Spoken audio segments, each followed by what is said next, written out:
o parasimpático? ¿Cuál es el que predomina la acetilcolina en su acción? Recuerda que en este caso la acción principal de este neurotransmisor vendría a ser el sistema nervioso autónomo parasimpático. Y tienes que recordar que esta no solamente se limita a ello, sino también lo vamos a encontrar a nivel de las placas motoras. Esto tiene una importancia muy grande al momento de evaluar la clínica. ¿Por qué?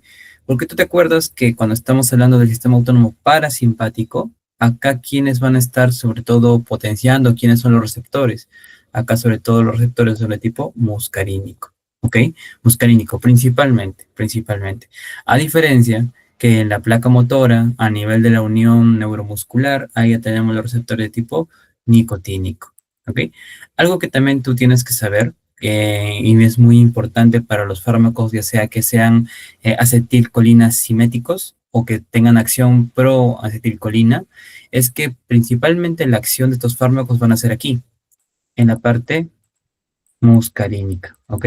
Porque la acetilcolina por sí misma tiene mayor afinidad justamente a al receptor muscarínico. Por eso la mayoría de efectos son sobre todo en el sistema nervioso parasimpático. Mayor secreción, broncoconstricción, mayor producción de secreciones, ¿ok?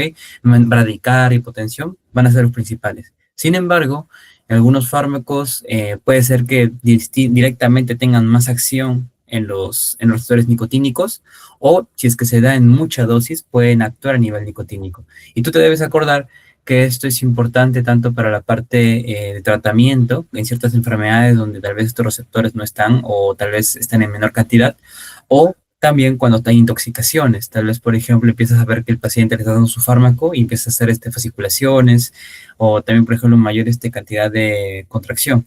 Eso puede indicarnos que nos hemos pasado un poco la dosis. Ahora, después de saber de su formación, su liberación, como tal, la acetilcolina no se va a quedar de manera perenne aquí, o sea, no va a estar unida de manera constante y va a actuar, sino más bien esta va a tener que ser metabolizada, ya sea justamente por una acetilesterasa, en la cual va a dividirla en sus dos partes principales que vimos anteriormente, y luego va a haber una reabsorción por parte de la colina, la acetilcoenzima se queda y luego se hidroliza. Es un mecanismo más de dos pasos de esta enzima de forma compleja, pero así de manera sintética. Una vez que sale el neurotransmisor, la acetilcolina, pues se le vuelve a dividir en sus partes fundamentales. Ahora, aquí vamos a tener como tal una división entre la forma de cómo van a actuar los fármacos, ¿ok? Y con este esquema ya en adelante para no estar repitiéndolo, mira. Tenemos como tal los fármacos que van a aumentar la acción de la acetilcolina, ¿ok? De la ACTH. Y también vamos a tener fármacos que la van a disminuir, ¿ok? Ahora, como tal, los fármacos que van a hacer el aumento de la acetilcolina, o sea, los simpático-miméticos, los parasimpático-miméticos o los acetilcolina-miméticos, van a ser dos formas de actuar. O bien actúan directamente a nivel de lo que es el receptor, de manera muscarínico, los cuales también se le llaman los fármacos acetilcolina directos o colinérgicos directos, ¿ok? Porque actúan de frente en el receptor. Y luego tenemos otros fármacos que van a inhibir esta enzima que metabolizaba la acetilcolina y también se le llama colinérgicos indirectos, ¿ok? Porque no actúan directamente en el receptor, ¿ya? Eso es lo principal. Y obviamente que como la enzima no está, pues la acetilcolina sigue funcionando. Sin embargo, llegan otros tipos de fármacos que van a generar la disminución de la acetilcolina. Y acá seguramente tú te debes acordar del principal, que muchas veces lo ves en los casos clínicos, posiblemente te vengan un examen, a la llamada atropina, ¿ok? Tenemos otros también que se van a usar de manera o de forma clínica, que más adelante lo voy a mencionar, pero me detengo en ya que este es el eje de que si estás llevando ciencias básicas, una o dos preguntas, sus exámenes de pregrado posiblemente te vengan de la atropina, y principalmente entender de que esta puede muchas veces servir como un antídoto, pues es cuando hay intoxicaciones. Debes acordarte que, si bien es cierto, no entra en la clasificación de fármacos, pero dentro de los compuestos que van a actuar como un colinérgico indirecto, tenemos a los órganos fosforados. Y tú, por farmacología, tal vez en tus casos clínicos de fisio, te acuerdas que para los órganos fosforados, principalmente que generan una intoxicación donde hay una hiperestimulación para acetilcolina, La atropina es la que tú debes utilizar en un periodo ya posterior, pues obviamente a las 24 horas, ¿no? La primera opción son las oximas antes de eso. Un ratito vamos a hablar de eso, ¿ok? Pero así es más o menos como tú debes manejarlo. Ahora, otra parte importante que también tienes que recordar es la distribución de los distintos tipos de receptores. Recordar que el M2 y el M4 son los principales inhibidores, debido a que están unidos a una proteína GI inhibitoria, y los demás son ya estimuladores, ¿no? Que pueden generar principalmente una acción importante aquí, es su acción sobre la musculatura lisa, porque a nivel vascular, sobre todo el receptor M3, este receptor es el único que no tiene inervación. Y es importante, y es importante saber esto, porque eh, los simpaticomiméticos o los colinérgicos que son directos, al momento de actuar, van a generar que directamente en la sangre, si se inyectan de manera endovenosa, pueden actuar de manera directa en este receptor y generar su acción. Sin embargo, la enzima acetil, esta enzima que va a generar la inhibición o la disminución de acetilcolina, al no estar inervado a este tipo de receptores, pues obviamente no tiene su utilidad. Por eso es que en los indirectos regularmente no se asocia con disminución de la presión arterial, ¿ok? O vasodilatación, si lo queremos ver mejor así, vasodilatación, a diferencia de acá de los directos que sí tienen que ver con esa vasodilatación, ¿ok? Una diferencia importante entre ambos, ¿ya? Y lo otro importante también es recordar los órganos en los que tiene, recuerda sobre todo lo que es el M2 a nivel del corazón y también el M1 y M5 que están a nivel justamente de la región de la corteza cerebral, que tiene que ver mucho con las acciones tanto de coordinación, movimiento y también para la acción en caso de enfermedad de Alzheimer y también en la sustancia negra. ¿Ok? Más que nada eso es lo que quiero a grandes rasgos que te acuerdes, cuáles son sus funciones, acciones, en dónde está y de manera fisiológica para poder entenderlo. ¿Ok? Muy bien. Ahora, hablando directamente sobre los colinérgicos, los que vendrían a ser amuletos de acá que aumentan la acción de la ACTH o de la acetilcolina. Recuerda que vamos a tener, como te dije, dos grupos. Acá primero vamos a hablar de los de acción directa. ¿Ok? Los que tenemos de acción directa se dividen a veces en dos grupos, como ésteres o como alcaloides. Como éster, el principal, e incluso que se puede usar como fármaco en algunas oportunidades, es la propia acetilcolina. ¿Ok? La acetilcolina. Algo importante de este tipo de fármacos en cuanto a su acción, hablando específicamente de la acetilcolina, si hablamos a nivel de la región del corazón, estos van a generar lo que es, ¿qué cosa?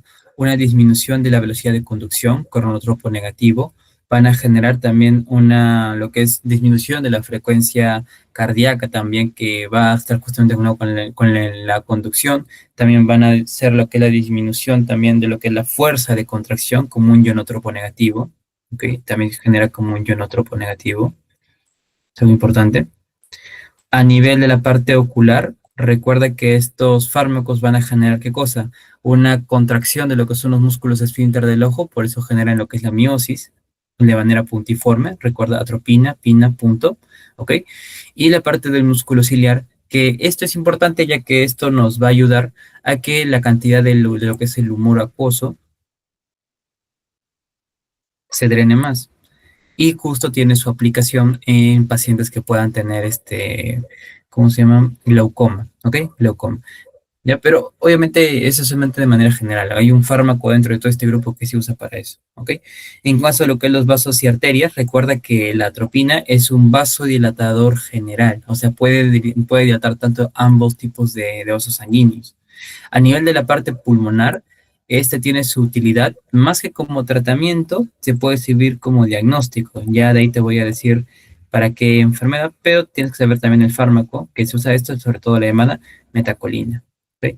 La metacolina lo usamos más que como tratamiento, como un fármaco de diagnóstico, como una prueba para hacer el diagnóstico.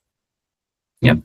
En la parte gastrointestinal y también en la parte de vías urinarias es justamente donde está la mayor aplicación clínica que tal vez en un futuro ya como médico te va a servir, incluso acá en el ojo, ¿ok?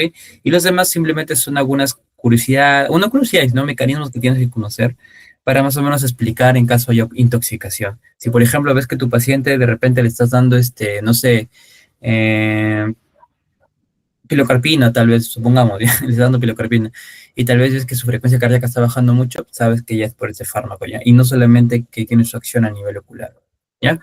Algunas comparaciones importantes es que si bien es cierto la acetilcolina vendría a ser el estandarte o por decir, el fármaco inicial, recuerda que este, si bien es cierto, tiene un inicio de acción rápido, también es uno de los que menor tiempo de acción tiene, o sea, tiene una vida media muy corta de todos los demás. Algo importante también de esta de acá es, y esta vida media, ¿por qué se debe?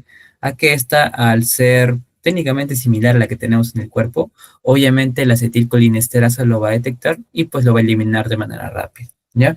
Sin embargo, otra cosa importante es que este es un fármaco que tampoco se puede administrar por vía oral. ¿Ok? Debido a que la carga, como es una mina, pues no puede pasar. Sin embargo, hay otros tipos de fármacos, específicamente los ésteres no salen. Sin embargo, los alcaloides, a diferencia de los ésteres, no tienen este problema. Si tienen una buena absorción, o pueden pasar de manera más sencilla por la vía oral y pueden justamente llegar a sus sitios de acción de una manera más sencilla a que lo haríamos justamente con un éster de colina. Asimismo, también recordar cuáles son algunos puntos importantes con respecto a la acción de lo que son los ésteres como tal. Ya vimos que la acetilcolina tiene su acción en lo que es la susceptibilidad y en el tiempo de acción corta y mala absorción vía oral. De todos los que he dicho, los ésteres de colina que no tienen tanta absorción vía oral, hay uno que justamente sí lo tiene y que tiene su acción justamente ahí, el cual es el betanecol. ¿Ok? Recuerda que de todos estos ésteres que tenemos, donde está la acetilcolina, betanecol, carbacol, la metacolina, es todos de acá para arriba, todos estos de acá son ésteres. El betanecol es aquel que sí tiene su acción, no puede pasar por vía oral. Y por eso también tiene su acción en lo que es justamente la mayor motilidad, mayor contracción, tanto en vías urinarias como también de manera gastrointestinal. Por ende, cuando queremos, por ejemplo, hacer que el tránsito del intestino pueda aumentar, o si quisiéramos, por ejemplo, hacer de que la persona no tenga retención de manera farmacológica, podríamos aplicar esos fármacos, ¿ok? Pero esto, como digo, es de manera teórica. Ahora, la metacolina como tal es justamente el fármaco que te mencioné que se usa como diagnóstico. ¿Y por qué razón? Porque recuerda que las acciones del sistema parasimpático a nivel respiratorio es broncoconstricción, es también aumento de la secreción. ¿Tú te acuerdas qué enfermedad respiratoria del tracto respiratorio justamente tiene estas características? Donde tenemos mayor secreción de fluidos, donde tenemos mayor cantidad de secreciones. ¿Alguien se acuerda por ahí cuál es esa enfermedad respiratoria? Que también tiene un patrón de tipo obstructivo. Bueno, si no, le lo digo acá, sirve para el diagnóstico del asma, ¿ok? Pero esto de aquí es de forma teórica, chicos, ¿ya? Porque, ¿qué ocurre? Si bien es cierto, la metacolina sirve para el diagnóstico más que para tratamiento, este fármaco al momento de administrarse, tú estás generándole un broncoespasmo muy grave al paciente, a un paciente que de por sí tiene alta sensibilidad a hacer broncoespasmo. Si tú le añades un fármaco que le está haciendo más broncoespasmo como tal, puede generarle que genere más hipoxia, puede generar complicaciones, y es por eso que esta prueba de metacolina es la última opción y ya casi en las últimas guías ya casi no se coloca para lo que es el diagnóstico, debido a que tiene que ser en un centro especializado y de verdad tiene que verse en caso que la espirometría para el asmático no te salga positivo, pues, ¿no? Pero recuerda que la metacolina sirve justamente, o esta vendría a ser su utilidad. Ahora, con respecto a los otros tipos de fármacos, como tal, habíamos visto lo que son los llamados alcaloides. Recuerda que el que puede también, estos de aquí de por sí tienen una gran absorción por vía oral y tenemos de dos tipos, tanto los naturales como los sintéticos. Hablando específicamente de los naturales, uno de los que tiene mayor acción o mayor utilidad clínica es la llamada pilocarpina. Este puede ser tanto aplicado por vía oral, porque recuerda que los alcaloides sí se podían utilizar por ahí, pero también tiene una formación o aplicación de manera tópica, ¿ok? De manera tópica. Y sobre todo lo vas a utilizar para el ejemplo que está aquí, a nivel de lo que es para cuando quieres, por ejemplo, utilizarlo para lo que es la miosis o lo que es la contracción del diámetro pupilar, pero principalmente indicado para lo que es el glaucoma, ¿ok? Glaucoma. ¿El glaucoma de qué tipo? Sobre todo el glaucoma que vas a tener de ángulo cerrado. ¿ya? El glaucoma de ángulo cerrado. Recuerda que el glaucoma de ángulo cerrado es aquel glaucoma en el que la anatomía del ojo predispone a que se haga una hipertensión intraocular, ya sea porque hay una cámara anterior muy corta, ya sea, por ejemplo, porque tal vez hay algún proceso inflamatorio que está llevando a que haya una menor cantidad de drenaje, pero sea cual sea la causa, esta, por la propia acción de la pilocarpina en el ojo, que es contracción, y también tanto del músculo, el esfínter ciliar, como también de los procesos ciliares, pues van a generar mayor drenaje. Y de esta manera se ayuda a que el glaucoma pues no aparezca, ¿ok? Entonces recuerda el pilocarpina, sobre todo acción a nivel pupilar. También se puede utilizar para lo que es la parte gastrointestinal y urinaria, ¿ya? Ahora, como tal, hay muchas reacciones adversas de estos medicamentos y es la razón por la cual, sobre todo como la pilocarpina, es uno de los que sí o sí vas a tener que utilizar. El betanicol, el carbacol, que tienen acción tanto gastrointestinal como urinario, no suelen ser muy utilizados. Uno, porque si aumentan la motilidad del intestino, pues esto te va a llevar a diarreas. Y segundo, porque le vas a generar dolor.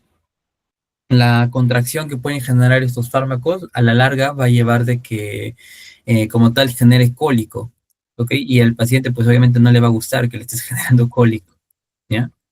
Y es por esa razón de que estos fármacos casi no se utilizan. Asimismo también lo que es la diaforesis. Las miosis, si estas son persistentes después de la colocación del medicamento, hay que ver si es que esto ya entramos a una intoxicación y ya colocar lo que es una atropina. Y también lo que son las náuseas debido a lo que es la motilidad y también lo que es la urgencia urinaria. ¿Ya? Que esto está derivado también de la acción tanto a nivel del músculo detrusor, que el cual va a generar, pues, que haya mayor eliminación de orina, ¿ok? Que son las principales acciones que va a tener. Ahora, algo importante es que de todos ellos es también el uso del llamado carbacol. El carbacol, a diferencia del betanecol, tiene también su acción en gastrointestinal y urinario. Sin embargo, tiene también su acción nicotínico.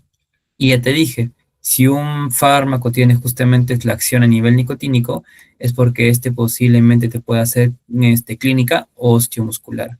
Así que si en un caso clínico te preguntaran por qué fármaco se le aplicó a un paciente que tal vez estaba con, supongamos, no sé, una diarrea, que no sé por qué le darías carbacol, o si tiene un hilo paralítico y le das carbacol y de repente empieza a tener fasciculaciones, que es clínica osteomuscular, la más probable que se le haya administrado al paciente es el carbacol, ¿ya? Ahora, dentro de todos estos fármacos, también tienes que recordar que uno de los que de todos ellos, pues su tiempo de acción suele ser más prolongado. Y específicamente la pilocarpina tiene también una gran tasa de paso de membrana, ya que si se puede absorber vía oral, puede también pasar la barrera hematoencefálica. Y es algo importante esto. Cuando tú, por ejemplo, veas que hay fármacos que puedan tener una buena penetrancia por vía oral, es probable que también por la barrera puedan pasar, ¿ok? No siempre se cumple, pero si en el grupo farmacológico un fármaco destaca por ello, también averigua qué tanto puede pasar a lo que es la barrera hematoencefálica y ver qué signos puede llevar. Por ejemplo, en el caso de la oxotremorina, que es un ejemplo clásico de colinérgico colinamimético, puede llevar a toxicidad tanto en temblor como ataxia y espasticidad. ¿Ok? Y eso es lo importante con respecto a los de tipo de acción directa. ¿Ok? Directa. Recordamos éster y alcaloides, éster no por vía oral, la acetilcolina poca vida media y los alcaloides sí por vía oral. Recuerda que el único éster que te podría decir que tiene buen paso por vía oral vendría a ser el betanecol y el carbacol, que lo podemos utilizar de manera endovenosa, tiene mucha acción osteomuscular. La metacolina más para asma y la pilocarpina para lo que es la parte ocular o tópica, ¿ok?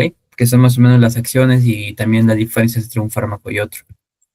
Ahora, con respecto a las acciones de forma ya ahora indirectas, o sea, que tienen más acción de tipo enzimática, acá la diferencia vamos a determinarlo en distintos grupos y va a depender de qué, de el tiempo que va a permanecer unido a lo que es la enzima, ¿ok?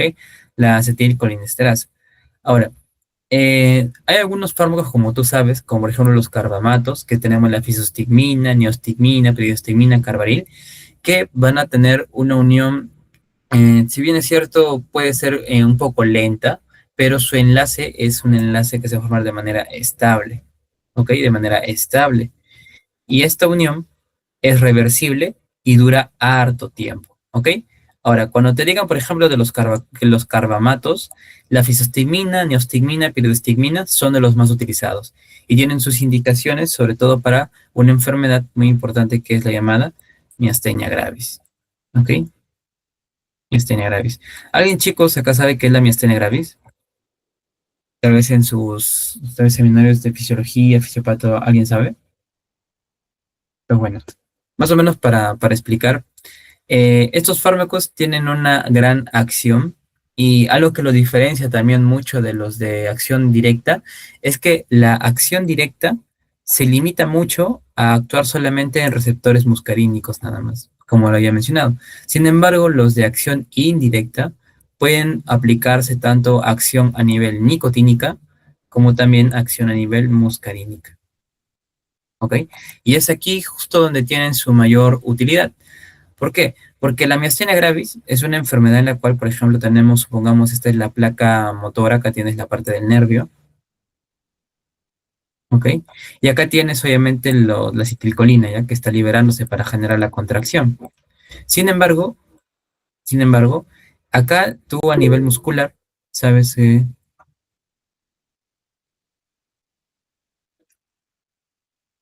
ya. Con la parte muscular, recuerda que los receptores son principalmente nicotínicos, ¿ya? Y estos receptores de tipo nicotínicos, tienes que saber que justamente cuando la acetilcolina viene y estimula ese tipo de receptores, pues se va a generar la contracción y la movilidad. Sin embargo, en la miastenia gravis, lo que ocurre es que el propio cuerpo genera anticuerpos, ¿ok? Anticuerpos que van a eliminar estos receptores. Y es ahí donde el paciente empieza con debilidad, menor fuerza, que es la clínica principal, y donde los carbamatos son de gran utilidad para poder llevar o poder mediar esta enfermedad. Porque al inhibir las enzimas que eliminan la acetilcolina, pues obviamente va a haber más acetilcolina disponible para estimular los receptores que sí estén. Asimismo, la otra acción importante de ellos es que se van a aplicar mucho en lo que es el ilio, ¿ok? Al igual que los anteriores, por ejemplo, que teníamos que el betanicol, que ellos, ya, acá también se puede utilizar también para el ilio, ya, pero es una segunda opción. Y los otros que tenemos, el otro grupo farmacológico importante, es justamente la parte del llamado hidrofonio, ¿ya? El hidrofonio. El hidrofonio como tal es un fármaco que tiene un enlace mucho más inestable, ¿ok? Mucho más inestable, pero su tiempo de inicio, el inicio de la acción, es rápido, ¿ok? Inicia rápido, pero la duración o el tiempo que dura su acción es corta, ¿ok? Y al igual como teníamos en la anterior vez a la metacolina, ¿se acuerdan que lo usamos para hacer diagnóstico de asma de manera teórica? Porque como le dije, no se usa mucho. Los alcoholes como el hidrofonio también se utilizan, pero para hacer el diagnóstico de la miastenia gravis. Esto es más fácil, más sencillo y más seguro de usar. ¿Por qué? Porque cuando el paciente tú le pones el hidrofonio, mejora su clínica. Mejora, o sea, está mucho más activo, tiene más fuerza, pero dura poco. Y con eso puede hacer un apoyo diagnóstico para la miastenia gravis. Obviamente, no es que solamente usando hidrofonio lo diagnosticas, ¿no? Teóricamente tendrías que ver los anticuerpos, pero es un primer paso que puedes utilizar para poder llegar al diagnóstico, ¿ok? Y donde viene su utilidad práctica de este fármaco. Luego tenemos otros fármacos especiales, se le menciona así, porque estos, junto con lo que es también la fisostigmina, ¿ok? Fisostigmina, tienen un gran paso por la barrera hematoencefálica, ¿ok? ¿Y eso por qué es importante, Diego? ¿Por qué? Porque mira, este grupo donde está el donepezilo, donde está la galantamina, el día de hoy no lo vamos a hablar mucho porque si bien es cierto son tipos de colinérgicos, ellos van más enfocados a tratar una enfermedad muy importante, que es el llamado Alzheimer. ¿Ok? Alzheimer. Así de manera un tanto vulgar, de manera un tanto resumida, tú debes saber que el Alzheimer es una enfermedad neurodegenerativa donde tenemos pérdida de la funcionalidad de las neuronas y de la formación sináptica. Y justamente a nivel central, que es justamente que afecta el cerebro, ¿Quién es el neurotransmisor por excelencia que va o que tiene nuestra capacidad intelectual, quien nos mantiene atentos, quien nos mantiene con la memoria activa a nivel hipocampal, a nivel de la corteza? Es la acetilcolina. Y es por eso que usamos estos fármacos para poder retrasar la enfermedad, pero no la detenemos, solamente la retrasamos, ¿ok? Es la importancia de poder conocer que esto, tanto la galantamina como el donepezilo, pues ambos tienen justamente sus acciones a nivel de poder controlar nada más la enfermedad. Es un tratamiento crónico, lo controlas, más no lo curas, ¿ya? Y la fisostigmina también es otro fármaco que va a tener gran paso por la barrera hematoencefálica. Y esto es muy importante que lo conozcas, ¿ok? Muy importante, porque esta fisostigmina puede ser utilizada para poder hacer inhibición de la atropina, ¿ok? Y ahorita voy a explicar por qué razón es importante que tú conozcas qué fármaco utilizar en caso te pases con la atropina, porque si bien es cierto la atropina es el tratamiento estándar, el tratamiento importante para los órganos fosforados, si te pasas puedes llevar a otra intoxicación, ¿ok? Pero vamos a ir paso por paso, ya está. Ya vimos tres grupos farmacológicos: carbamatos, recuerda, miastenia gravis, hilo paralítico, regularmente no pasan bien la barrera, pero a excepción de la fisostigmina, ¿ok? Y tienen un tiempo de acción prolongado. Acá lo pueden ver en cada uno, ¿ya? De los que tienen su acción prolongada, ¿ya? El otro grupo, los alcoholes, el hidrofonio, si es bien, su enlace con la enzima es inestable, inicio de acción es rápido, pero su tiempo de acción también es muy lento, por lo que puede usar solamente como diagnóstico, ¿ok? Y los otros que se llaman especiales son sobre todo para el uso de ¿qué? La cura del, bueno, no cura, sino el manejo del Alzheimer, ¿ok?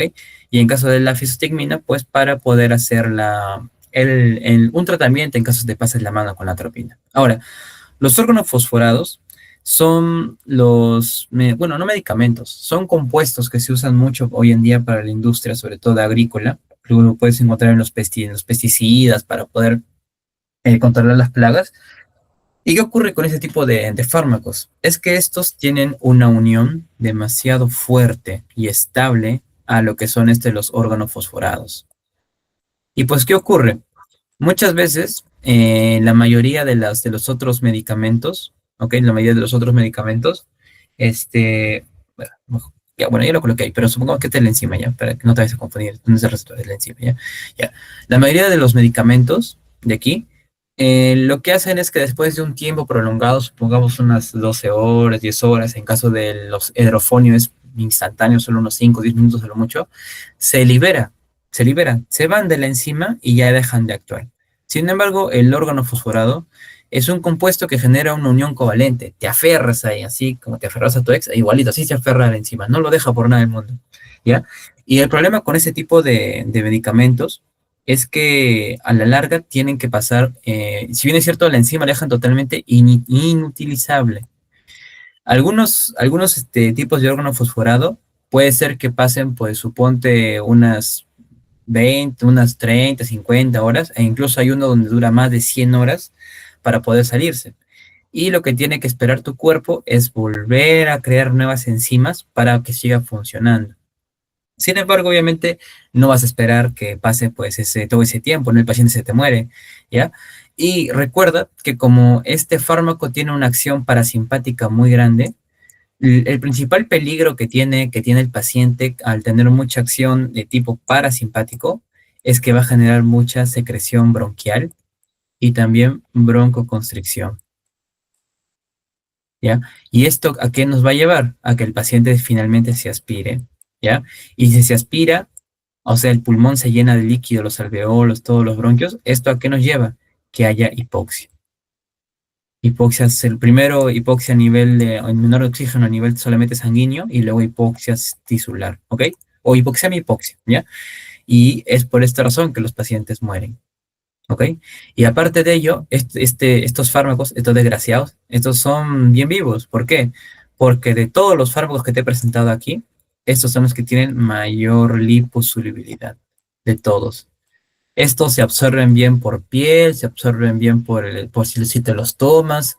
O sea cual sea el mecanismo por el que se vaya a entrar a tu cuerpo, ingresa muy bien. Y es justamente por eso el peligro y la alta frecuencia de que las personas se intoxiquen cuando van a hacer este tipo de fumigaciones a nivel de la parte agrícola. ¿Ok? Ahora, el primer paso que tienes tú que tener en cuenta para el manejo de una contaminación con órgano fosforado es obviamente hacer que el paciente deje pues de estar expuesto a la toxina. Por eso lo primero que tienes que hacer es la limpieza. Tienes que limpiar. Y no solamente es nada más echarle su clorito y a la piel donde se ha expuesto, no.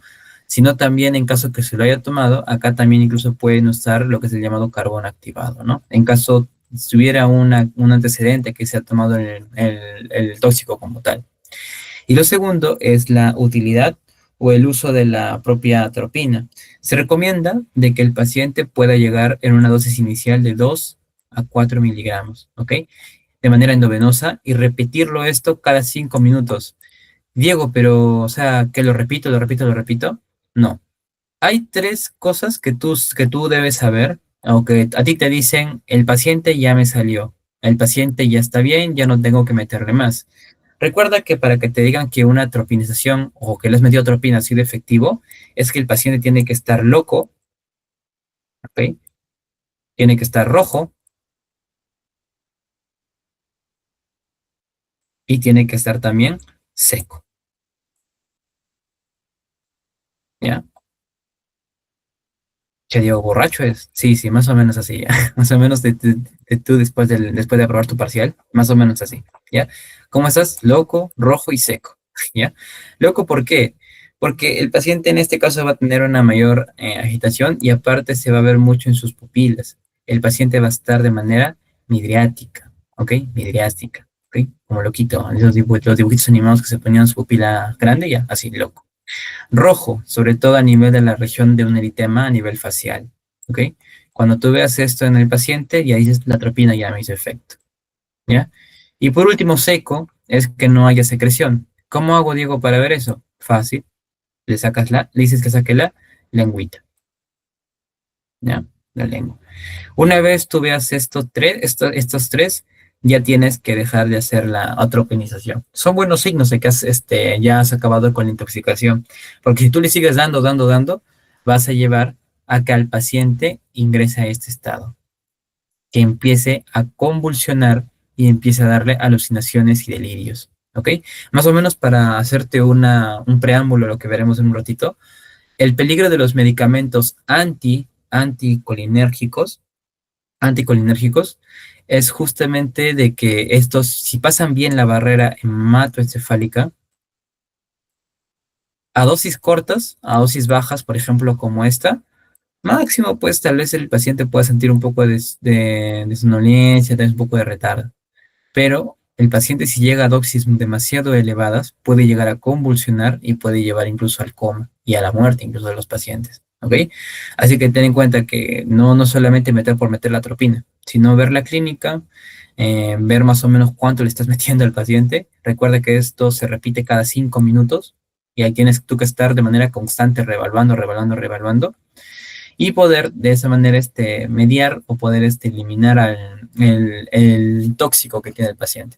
Asimismo, una medida complementaria, si quieres medir la hipoxemia, sería bueno de que ni bien el paciente te llega ya a hacer lo que es la oxigenoterapia, o sea, darle oxígeno complementario para que de esta manera pues no se te vaya a generar la hipoxemia, ¿ok? Y esto a grandes rasgos vendría a ser el manejo. Ahora, esto es lo que regularmente ocurre. ¿O por qué?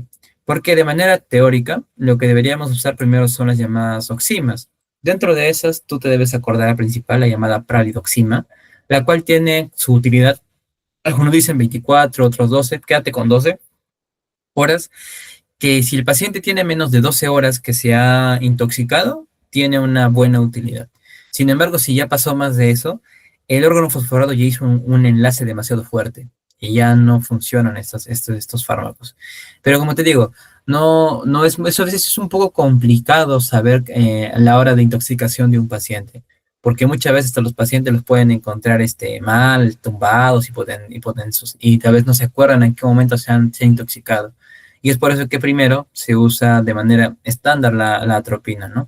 Ya que no es de manera segura cuánto tiempo ha pasado desde que tuvo contacto con el tóxico hasta que le empezó la clínica, pues. Y eso puede ser peligroso. Y aquí algunas acciones, como te había mencionado, como tal, bueno, esta contracción de los carbamatos. Acá recuerda que pueden generar ligera hipotensión, pero los indirectos, más que una hipotensión, tienen mayor acción a nivel cardíaco, ¿ya? Porque recuerda que los indirectos no tienen acción a nivel de la vasodilatación. Estos de acá no tienen vasodilatación, ¿ya? En la mayoría de los casos, no vasodilatan. A diferencia de los directos que sí lo hacen, ¿ya? Y también lo que es justamente para la miosis, ¿ya? Pero acá el fármaco de elección ya lo vimos anteriormente, la pilocarpina. Listo. Y acá también te dejo un poco de la clínica que puede orientarte, sobre todo cuando tenías ¿cómo se llama? Cuando tenías aumento de secreciones, mayor cialorrea, ¿ok? El paciente esté con hipotensión y también fasciculaciones, porque recuerda que la acetilcolina también tiene que ver con los receptores nicotínicos a nivel muscular.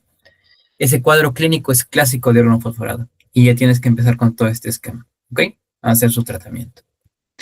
Acá vamos a ver algunas de las indicaciones, como te dije, la metabolina su diagnóstico, glaucoma, betanecol, lo que es las acciones que puedan tener, ¿ok? Y algo importante de la pilocarpina es que también este es uno de los mayores secretores, ¿ok? Puede generar mucha, mucha, mucha secreción. Y eso es importante, ya que puede ayudarte al manejo oftálmico del síndrome de Sjögren, ¿ok? O también llamado síndrome de ojo seco, ¿ok? Es importante esto. Otra indicación de la pilocarpina, ¿ya? Acá tienes justamente lo que vendría a ser el hidrofonio, lo que son justamente los medicamentos que pasan la membrana para lo que es el tratamiento de Alzheimer, y también lo que son los carbamatos, que son inhibidores de tipo reversible, ya que también pueden ser utilizados para lo que son las distintas enfermedades como Alzheimer, también por ejemplo para miastenia gravis de manera crónica, que pueden aplicarse, ¿ok? Y no te vayas a olvidar si es que un día si te preguntasen, el paciente ya está empezando a tener mucha anticolinergia, fisostigmina, ¿ya? Que esto es para poder inhibir a la atropina. Ya está. Listo. Ya. Ahora, con respecto a los anticolinérgicos, acá no voy a extenderme mucho. ¿Por qué? Porque los distintos grupos de fármacos se van a hablar de manera mucho más específica en distintas especialidades.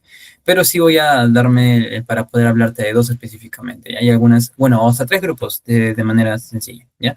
Primero lo que tenemos, lo que es el fármaco por elección, el fármaco que va de manera preferencial, la llamada atropina, ¿ok? El cual, como ya hemos mencionado, este justamente va a actuar a nivel de lo que son receptores muscarínicos y van a generar, a diferencia del anterior, acá pueden dar lo que es la llamada o lo que es la llamada midriasis, ¿ok? De dilatación, ¿ya? También van a generar, ¿qué cosa? Una menor cantidad de drenaje del humor acuoso, así que ten en cuenta, no vayas a usar atropina con una persona que tiene riesgo de glaucoma, por favor, no le vayas a hacer eso, le vas a generar una emergencia oftalmológica, ¿ya? También tiene aumento de la frecuencia cardíaca, ¿ok? También tiene lo que vendría a ser una mayor sequedad o disminución de las secreciones bronquiales, que es lo importante en su tratamiento para lo que es contaminación con órganos fosforados. ¿Ok?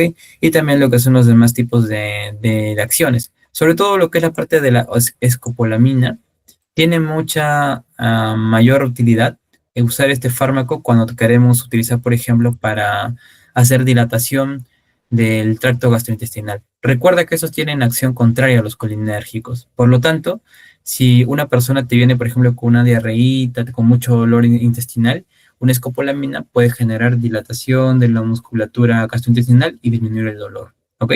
Asimismo, también estos fármacos, sobre todo lo que son la fenacina, la sulfinacina, pero sobre todo la oxibutinina, que es un antagonista del receptor M3, estos de aquí, ¿ok? Estos de aquí van a ser muy útiles para lo que es el tratamiento de la vejiga hiperactiva, ¿ok? O de uno de los tipos de vejiga neurogénica, ¿ok? Porque recuerda que vejiga neurogénica tenemos dos tipos, ¿ok? Pero la tipo donde hay mucha micción, ¿ok? Donde tenemos la vejiga hiperactiva, estos fármacos vienen a ser los de elección, ¿ya? De elección. Asimismo, recuerda que también, por ejemplo, el uso de la escopolamina, este es uno de los fármacos que tiene también mayor paso por la barrera hematoencefálica. Por eso, para lo que es el tratamiento de la cinetosis, de la cinetosis, justamente se vamos también a aplicar escopolamina, no solamente para tratar cólicos, sino también en caso de que haya náuseas o mareos debido a una cinetosis, ¿ya? Y acá tienes también, por ejemplo, cuáles vendrían a ser uy, acá está, perdón. Ya, cuáles son justamente los grados para hablar de una intoxicación, ¿ya? Que pueda tener el paciente en caso ya sea de manera periférica o de manera central, ¿ya? Algunos otros fármacos importantes de aquí, tenemos por ejemplo el glicopirrolato, el bromuro de ipatropio, acá vamos a tener justamente tu tiotropio, que estos tú debes acordarte que tienen una gran utilidad, sobre todo para quién. Si bien es cierto, puede aplicarse dentro del esquema para asma, tienen mucha utilidad en el EPOC, ¿ok? En el EPOC. Haciendo una comparación aquí nada más de manera sintética, recuerda que el hipatropio es un fármaco muy bueno, ¿ok? ¿Por qué? Porque solamente se utiliza 3 veces al día y tiene un tiempo de acción muy corto, o sea, un tiempo de acción, perdón, es claro, un tiempo de inicio de acción corto. O sea, cuando tú le aplicas al paciente, actúa de manera más rápida que los otros 3 que te he mencionado. Sin embargo, lo difícil en él es que se tiene que usarse hasta 3 veces por día. 3 veces por día. Los demás, tanto el glicopirrolato, sobre todo el de acá arriba, lo bueno es que este solamente se podría utilizar una sola vez. Y muchas guías mencionan de que este podría ser incluso uno de elección. ¿Cuál es lo malo de este medicamento? Es que está demasiado caro. Para que tú puedas, por ejemplo, tener una idea, uno de esos nebulizadores, no, perdón, uno de esos frascos para inhalación de glicopirrolato te puede pasar fácilmente hasta los $1000, ¿no? Por si acaso. Y es solamente de uso de un solo día, ¿no? O sea, en una sola vez nada más te aplicas y ya está. Pero el costo es demasiado elevado, ¿ok? Si lo quieres comparar con los otros. Este es mejor, pero cuesta, y este es lo más utilizado y que también lo podemos utilizar hoy en día normal, sin ningún problema, ¿ya? Y también recordando justamente que por ahí hubo una pregunta alguna vez que habían preguntado cuál de todos tiene justamente su antagonismo por el receptor del M2, tenemos a la triptamina, ¿ok? Que vendría a ser un fármaco que se puede utilizar para lo que es la inhibición de este receptor a nivel cardíaco, ¿ok? Acá tenemos justamente sus acciones, principalmente tanto lo que es la parte de la atropina. Él sobre todo se guarda mucho para la farmacología también, incluso de manera oftálmica. Ah, y algo importante, acá está. Estos fármacos acá como el ciclopentonalato, la tropicamida, tienen una utilidad muy importante en el área oftalmológica. ¿Por qué? Porque estos de aquí te van a generar una midriasis sostenida, ¿ok? Si te preguntasen, la atropina también tiene esa acción, pero lo que pasa es que la atropina tiene una midriasis de corta duración. No tiene mucha duración esta midriasis, a diferencia que los de acá sí. Y esto es bueno porque nos puede ayudar, por ejemplo, a hacer, por ejemplo, fondos de ojo, nos puede ayudar también, por ejemplo, a hacer evaluaciones de la cámara anterior, cámara posterior, que pueden ser útiles para cuando tenemos procesos, por ejemplo, de daño a nivel del humor vítreo, o si queremos hablar, por ejemplo, de una retinopatía diabético, hipertensiva, se pueden utilizar estos medicamentos, ¿ok? Se pueden utilizar. También a veces un poco el detalle es el costo, pero tienes justamente estas opciones para poder hacer su manejo. Recuerda los de acá, los que son para nebulización, para el EPOC, acá, EPOC.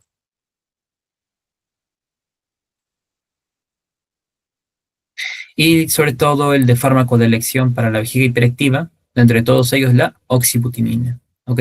Si te preguntasen, porque estoy seguro que esta es una pregunta clásica, ¿qué receptor? Receptor M3, ¿ya? Receptor M3. Listo, ya está. Y eso sería todo, chicos, por el día de hoy. No sé si hay alguna pregunta, alguna consulta por ahí.